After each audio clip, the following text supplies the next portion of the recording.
Bonjour, merci de nous rejoindre et vous avez bien fait. Car toute l'actualité sportive du Berry, c'est ici. Et mes deux invités symbolisent à merveille la richesse du sport berrichon. Bienvenue Karine Dréano. Merci, bienvenue. Merci, bonne journée à vous. Coach sportif. Oui. Vous avez été active ce week-end, on va en reparler. Et bienvenue Sébastien Lebeau. Merci. Je me décourageais de vous avoir, vous avez un emploi du temps dingo depuis le 12 juillet. Exactement, et c'est de pire en pire. Bien. Alors vous êtes le directeur du CNTS. C'est ça. Centre technique de tir sportif. Centre national du tir sportif. Voilà, le Clairefontaine du tir sportif français. Exactement. Et surtout, dans moins de 2 ans, vous irez aux Jeux Olympiques. Mais à Châteauroux, chez vous. Incroyable. Incroyable. Incroyable histoire. L'événement Planète Terre. Ouais. On va en parler tout à l'heure. Voilà, c'est à nous. Alors peut-être ce sont des athlètes des cavaliers qui iront aux Jeux Olympiques à 290 km de Châteauroux. Mais vous serez aux Jeux Olympiques chez vous, à Châteauroux, dans moins de 2 ans. Exactement. Alors c'est une formidable histoire. Vous vous pincez chaque matin peut-être pour y croire parce qu'il y a un peu plus d'1 an, vous terminiez un quart de siècle à la tête de l'IFR ou du CTR au foot. Au foot. Et alors, comment vous êtes arrivé au CNTS ?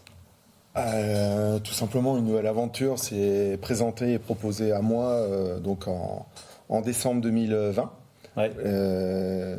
Où là j'ai pu rencontrer une nouvelle équipe dirigeante avec un projet qui était avant tout de mettre en place pas mal de choses sur le CNTS, dont le développement, et puis faire parler du site.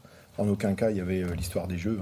Oui, pas encore. Pas encore, non. Donc je suis arrivé début janvier, et là, au bout d'une semaine, coup de fil, Jean-Philippe Gatien. On voudrait venir voir un petit peu ce qui se passe parce qu'il paraît que vous avez un site extraordinaire et on a un site extraordinaire qui est quand même le plus grand site d'Europe. On regarde des images et vous allez nous les commenter en même temps. Donc c'est la Mecque du tir. Tout à fait. Superficie, là on voit. Donc on est à 98 hectares exactement.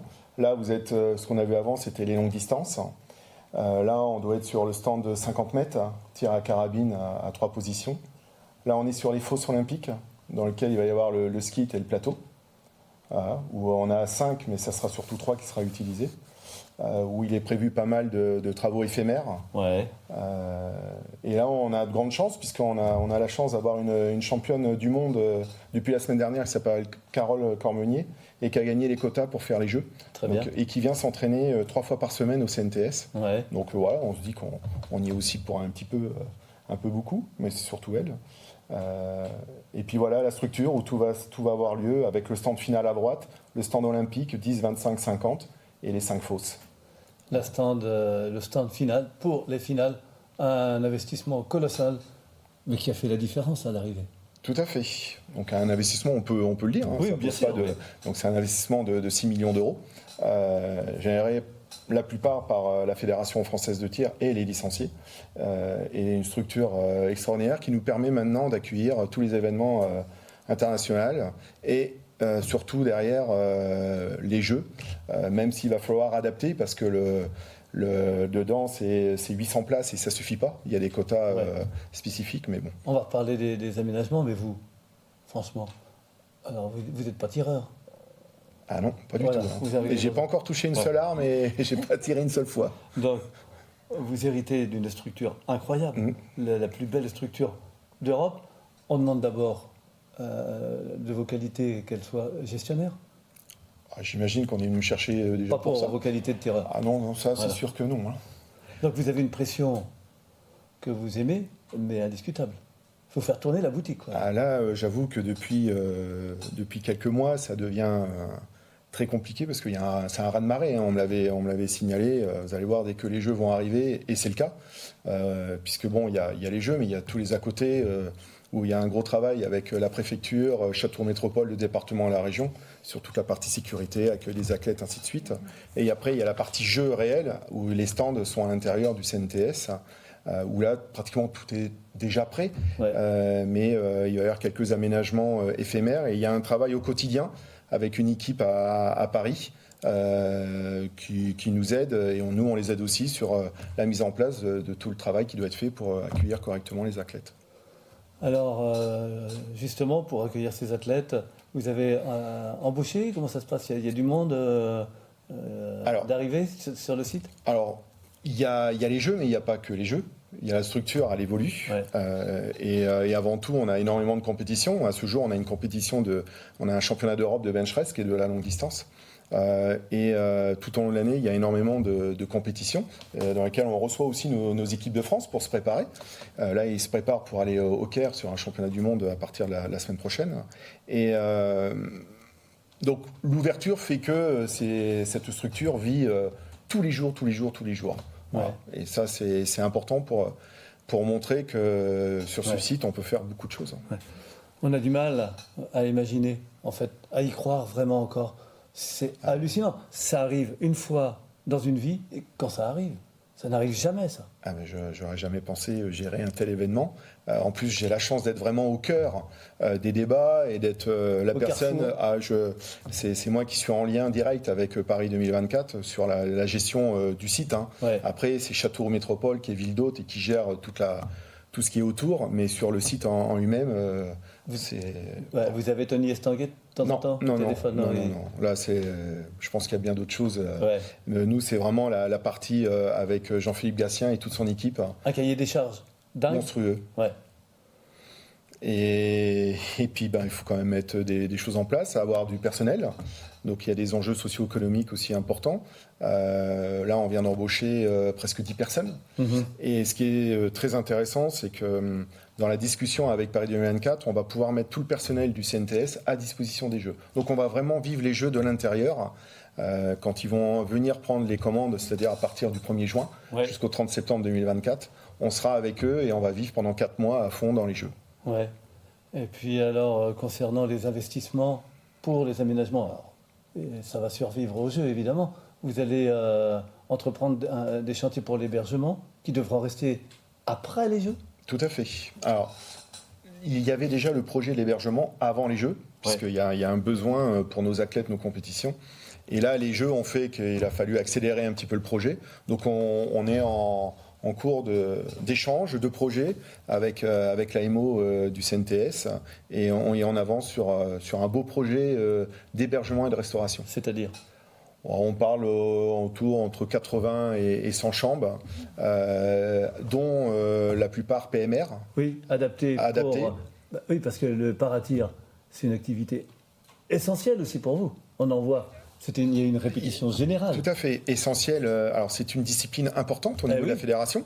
Et en plus, il y aura les Jeux valides et les Jeux bien sûr para au mois de fin août, début septembre. On pense à Jean-Louis Michaud, par exemple, qui a été le premier médaillé du stand des finales.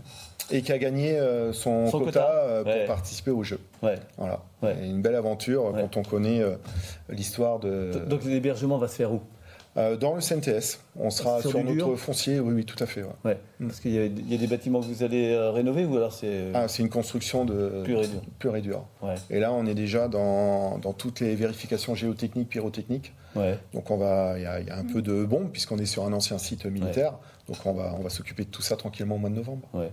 Donc c'est vrai que vous avez 2 ans à peine pour tout faire. Et là, du coup... Alors, la chance qu'on a, c'est que le stand, il est là. Avec l'hébergement et la restauration, on va devenir dans les 3 plus grands centres du monde. Les chambres PMR vont nous amener aussi une visibilité, pas que sur le tir, mais aussi sur d'autres sports, puisqu'on va pouvoir recevoir tout type de manifestations. Donc c'est une richesse importante pour la fédération. On parle d'un événement planétaire. Je vais vous parler de la base. C'est important. C'est comme ça qu'on arrive à faire des champions. Issoudun, le hasard de la programmation, faisait ses 6 heures de tir ce week-end. On regarde quelques images. Et donc, c'est le tir olympique d'Issoudun. C'est un club vénérable d'Issoudun, 186 compétiteurs, 23 clubs, plusieurs ligues rassemblées. Et donc, c'est un club où il y a beaucoup de champions de France et évidemment de qualifiés au championnat de France. Et c'est un club présidé par Marie-Noëlle Auclair. Alors, vous êtes à l'écoute de ces clubs? Ah, complètement, oui. Ouais. Oui. L'objectif du CNTS, c'est aussi c'est la maison des licenciés. Ouais. Donc, tous les licenciés peuvent venir. Alors, on ne peut pas venir comme ça, parce que c'est une structure quand même Ouais. dans laquelle il y a pas mal de manifestations. Mais on est en train de travailler justement pour que nos licenciés, courte distance, 10, 25, voire 50, puissent venir sur des week-ends profiter de nos installations. Parce qu'on parle d'olympisme avec vous, mais vous n'êtes pas, ça ne vous rend pas inaccessible. Ah non, non, non, bien au contraire. On est avant tout vraiment, je le répète, sur nos licenciés. Ouais. On a des gens qui viennent, enfin des athlètes qui viennent s'entraîner sur le ski, sur le plateau. On a des licenciés qui viennent tirer longue distance, qui n'a rien à voir avec l'olympisme, mais qui sont là pour s'entraîner parce que c'est des passionnés. Je vois des enfants qui tirent là, où les enfants ils tirent à partir de quel âge? À partir de 7 ans, on peut tirer. Ah, quand même, Oui. d'accord. On a un parcours ludique qui est adapté et sur les écoles de tir. Et ça permet, et justement, ce parcours ludique, il est, on le met à la disposition de certaines communes et on travaille actuellement avec des halls et des trichets pour faire participer les enfants à toutes ces choses-là. Ouais, c'est bien, ça les ouvre voilà, à l'activité. Donc, en tout cas, ils sont très contents de pouvoir faire les championnats départementaux là où il y aura les Jeux Olympiques. Et ça, c'est le top. Par contre, petite question, venue de la base. Et non plus la buvette. Avant, il y avait des gens des clubs qui venaient tenir les buvettes. Ça leur faisait une petite recette pour l'année et c'était bien utile pour eux. Ils l'ont plus. Pourquoi? C'est leur question. Tout simplement parce que pour moi, c'est une gestion interne de responsabilité. Et derrière, c'est un flux financier aussi pour le CNTS. Qui a des charges importantes. Et donc derrière, le peu qu'on peut gagner un peu partout, c'est toujours ça de plus, quoi. D'ailleurs, vous allez créer une SAS Alors c'est le projet. pour être plus pro. Pour être plus pro. La fédération est en train de se professionnaliser et il y a un réel besoin. Alors, dernière requête. Est-ce qu'il y aura des offres préférentielles pour les tireurs licenciés pour aller au JO? À 30 km de chez eux, ils peuvent aller au JO, mais est-ce qu'ils auront la possibilité? Alors, le président de la fédération est en train de travailler dessus. On va être en charge, nous, de la billetterie. Ouais. Donc tout ça, c'est en train de se mettre en place, mais l'idée, c'est que la fédération puisse participer au coût du billet. Alors le billet, pour information, il est à partir de 24 €.